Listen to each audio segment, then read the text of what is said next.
পাতা ঝরার আগে পাতার রং বদলে যায়, আর মানুষ বদলানোর আগে কথা বলার ধরন বদলে যায়। একবার ফ্যামিলি প্রবলেমে পড়ে দেখুন, দেখবেন দুনিয়ার কোনো কিছুই ভালো লাগবে না।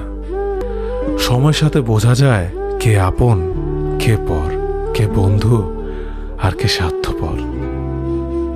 বিশ্বাস আর ভালোবাসা এমন একটা জিনিস যেটার মর্যাদা সবাই দিতে পারে না। সততা একটি মূল্যবান গুণ, যা আপনি সস্তা লোকের কাছ থেকে কখনোই আশা করতে পারবেন না। ছোটবেলা শিখেছে, তুমি কখনো ক্ষতি না করলে কেউ তোমার ক্ষতি করবে না। বাস্তবে যা শিখেছি, তুমি যার ভালো চাইবে সেই সবার আগে তোমার ক্ষতি করবে। আমি বিশ্বাস করি, যা কিছু তোমার প্রাপ্য তা তুমি পাবেই। এই জগতের কোনো শক্তিই তোমাকে তা থেকে বঞ্চিত করতে পারবে না।